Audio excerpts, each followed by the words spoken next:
मोहतरमा आसिया। बिस्मिल्लाहिर्रहमानिर्रहीम, अस्सलाम वालेकुम। मैं जलील खान कुराची, आप मेरे यूट्यूब चैनल देख रहे हैं। हुजूर वाला पाकिस्तान के सियासी मंजरनामे में कुछ इंतहाई अहम तरीन चीजें जो कि आपके सामने रखनी है। इस वक्त कौमी असम्बली का इजलास खत्म हो चुका है। आज 16वीं कौमी असम्बली का इजलास हुआ और इसमें तमाम अराकीन ने आज हलफ उठा लिया है। लेकिन ये इंतहाई टफ टाइम होगा इस वक्त हुकूमत के लिए। और आज हमने देखा है कि जो अपोजिशन है वो बिल्कुल बहुत ज्यादा टफ टाइम देगी। इस कदर हमने सिचुएशन पंजाब के अंदर देखी है, ऐसा कौमी असम्बली में हमें होता हुआ नजर नहीं आ रहा। क्योंकि आज जब नवाज शरीफ साहब असम्बली में तशरीफ लाए उस वक्त भी नारे लगे, चोर चोर के नारे लगे, मैंडेट चोर के नारे लगे, कौन बचाएगा पाकिस्तान, इमरान खान शर्म करो, हया करो, इमरान को रिहा करो, तेरा यार मेरा यार, कैदी नंबर 804, ये सारे नारे नवाज शरीफ का साहब के सामने चोर चोर के नारे लगे।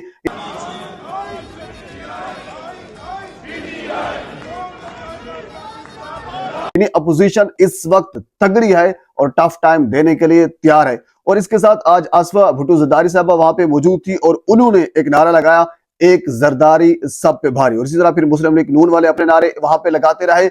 लेकिन एक और चीज जो हमें मिली, हालांकि इस चीज को अल-ईमन के जो इलेक्ट्रॉनिक मीडिया है उसके ऊपर तो आपने देखा होगा काफी पिछले दिनों से, कई महीनों से बल्कि आप कह सकते हैं कि इमरान खान की तस्वीर और इमरान खान के नाम के ऊपर पाबंदी है। लेकिन आज हमने ये देखा है कि पीटीवी के ऊपर भी इमरान खान की तस्वीर किसी न किसी तरीके से आ ही जाती थी। वो मैं आपके सामने कुछ विजुअल रखूंगा, यानी वो कैसे आ जाती थी। क्योंकि आज तो एक तो जो अरकान कौमी असम्बली है पाकिस्तान तहरीक इंसाफ के, उन्होंने बैनर उठाए हुए थे। मैंने कल की वीडियो में आपको ये बताया था कि उनकी ये स्ट्रेटेजी है, इसके ऊपर लिखा हुआ मौजूद है कि इमरान खान को रिहा करो। तकरीबन सारे के सारे जो अरकान कौमी असम्बली थे उन्होंने ये सारे बैनर उठाए हुए थे। और इसके साथ कुछ अराकीन ने तो वो मास्क भी पहने हुए थे, इमरान खान की जो फेस से मुशाबहत रखते हैं वो मास्क पहनकर कौमी असम्बली के अंदर दाखिल हुए। और इसके साथ एक और बड़ी डेवलपमेंट आज जो कौमी असम्बली के अंदर हुई है, वो नवाज शरीफ साहब के ऊपर किसी ने, अरकान कौमी असम्बली में से किसी ने नवाज शरीफ साहब के ऊपर जूता फेंका है, या फिर वो मास्क जो मुशाबियत रखता था इमरान खान के फेस के साथ वो फेंका गया है। अब दूर से उस चीज को कवर नहीं किया जा सकता। इस चीज को सिद्दीक जान या बाकी हमारे जो सीनियर जर्नलिस्ट हैं जो इस वक्त गैलरी में मौजूद थे, उन्होंने इस चीज को कवर भी किया है, अपनी आंखों से देखा भी है। यानी नवाज शरीफ साहब को, मुस्लिम लीग नून को, हुकूमत को बात करने का मकसद यह है कि अपोजिशन इतनी तगड़ी है कि वो टफ टाइम देगी। लेकिन आज इवन के वो उस वक्त मरियम नवाज साहिबा वहां पे मौजूद थी, इसहाक डार वहां पे मौजूद थे, जब नवाज शरीफ के सामने चोर चोर के नारे लगाए जा रहे थे और उनके ऊपर जूता या फिर मास्क फेंका जा रहा था। उसकी वजह यह है कि अपोजिशन जो कौमी असम्बली के अंदर है, जो वफाक के अंदर है, वो बहुत तगड़ी है। अली मोहम्मद खान है, शेर अफजल मरवत हैं, शानदाना गुलजार साहिबा हैं, और शेर यार अफरीदी हैं, बैरिस्टर गोहर हैं, बड़े बड़े तगड़े लोग हैं। हालांकि इसके अलावा और भी बहुत से तगड़े लोग थे जिनको रोका गया है, लेकिन उसके बावजूद तगड़े लोग वहां पे मौजूद थे। इवन के आज मैं आपके सामने रखता हूँ, बैरिस्टर गोहर साहब जिस वक्त वो उस रोल ऑफ मेंबर के ऊपर जब दस्तखत कर रहे थे, उनके साथ उस वक्त स्पीकर कौमी असम्बली राजा परवेज अशरफ साहब भी वहां पे मौजूद थे।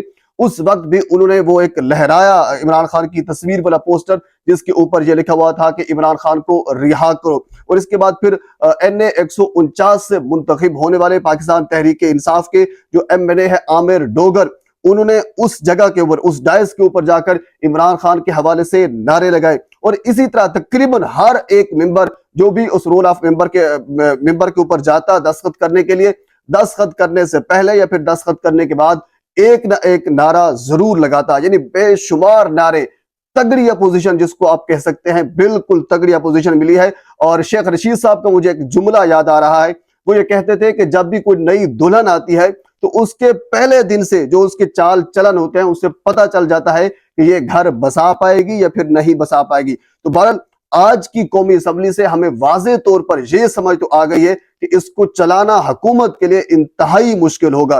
क्योंकि आज पहला दिन था और उस पहले दिन के अंदर उमर अयूब साहब ने तकरीर की, उसमें यही उन्होंने कहा है कि हम मखसूस नशिस्तों के हवाले से इमन के आज भी उन्होंने यही कहा कि इजलास इनकम्प्लीट है, कोरम पूरा नहीं है, सदर की बात दुरुस्ती। उमर अयूब साहब ने आलिया हमजा साहबा की बिल्कुल तस्वीर उठाकर यह कहा कि ये वो खातून है जिसको हमने मखसूस नशिस्तों के ऊपर मुंतखब करा के आज हमने उनसे हलफ उठवाना था और आज वो कैद में पड़ी है। यानी लीगली तौर पर भी उन्होंने सब कुछ बताया, जो उनके साथ ज्यादतियां हुई हैं वो भी उन्होंने सब कुछ बताया है। यानी जिस कदर, मैं बार बार आपसे ये कह रहा हूं कि तगड़ी अपोजिशन का हक होता है, आज पाकिस्तान तहरीक इंसाफ ने अपनी तगड़ी अपोजिशन की है और हक अदा कर दिया है। आज वाज़े तौर पर जितने जर्नलिस्ट थे जिनसे मैंने बात की है, सभी के सभी यही कहते हुए नजर आ रहे थे। इवन के जहां तक मेरे जराए ने मुझे बताया है कि कल इमरान खान से जब कुछ वकला ने बात की थी, मुलाकात की थी, तो उसमें खान साहब ने नाराजगी का इजहार किया था और खान साहब ने यह कहा था कि किसका फैसला था पंजाब असेंबली के अंदर बाइकाट करने का। आपने बाइकाट करके मरियम नवाज साहिबा के लिए एक रास्ता खुला किया और उनको एक मौका फराहम किया कि वो बिल्कुल ऐसा तरीके से तकरीर कर सके, और ऐसा ही हुआ था क्योंकि अपोजिशन को कोई एक बंदा मौजूद नहीं था, तो उन्होंने बड़े आराम से वहां से तकरीर की। लेकिन आज कौमी असेंबली के अंदर ऐसा नहीं हुआ। हुकूमत की जानब से जब भी कोई बंदा उठता, ख्वाजा आसिफ साहब उठे या बाकी जो भी तकरीर करने के लिए उठता, उसको आज टफ टाइम दिया गया और टफ टाइम देंगे।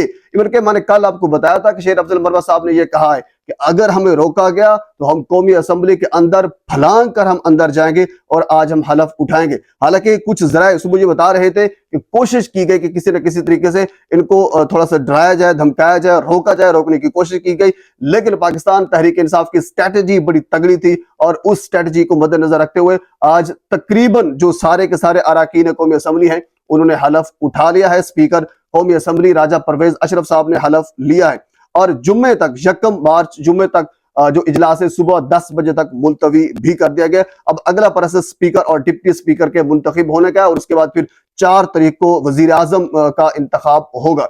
अब यानी मुकाबला जो है वो बड़ा तगड़ा है और हमें बहुत कुछ यहाँ से मिलेगा और नवाज शरीफ साहब को बहुत कुछ देखने को यहाँ से मिलेगा।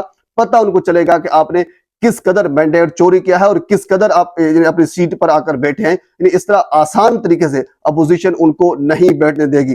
अच्छा, स्पीकर और डिप्टी स्पीकर के हवाले से आज मुझे याद आ रहा है कि आज केपी असेंबली का भी इजलास हुआ जिसमें स्पीकर और डिप्टी स्पीकर का इंतखाब किया गया। स्पीकर के लिए बाबर सलीम सवाती साहब हैं, वो आज नामजद हुए, उन्होंने हलफ भी उठा लिया है और वो नामजद हुए थे। और इसके साथ सुरिया बीबी का नाम जो है वो डिप्टी स्पीकर के लिए नामजद हुआ था, आज उन्होंने भी हलफ उठा लिया है।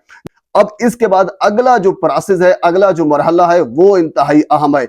वो है केपीके के वजीर आला का। जो नामजद वजीर आला है वो है अली अमीन गंडापुर, जिसके हवाले से बहुत से लोगों को तकलीफ है कि ये बंदा जो है वो वजीर आला ना बने, बाकी कोई भी बन जाए ये न बने। वफाक के अंदर भी बहुत से लोगों को तकलीफ है। इवन के जो बड़ी बड़ी क्यादत है नून लीग की, पीपल पार्टी की, वो तनकीद कर रही है कि अली अमीन गंडापुर को वजीर आला ना बनाए। लेकिन आज स्पीकर और डिप्टी स्पीकर का इंतखाब हो गया है। अगला मरहला वो वजीर आला खैबर पख्तूनख्वा अली अमीन गंडापुर का है।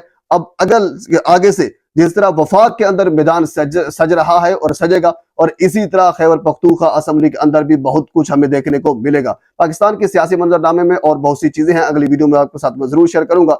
एक मतलब आपसे गुजारिश है मेरे चैनल को सब्सक्राइब कर दें ताकि आने वाली हर इंफॉर्मेटिव वीडियो आप तक पहुंच सके। अल्लाह हाफिज।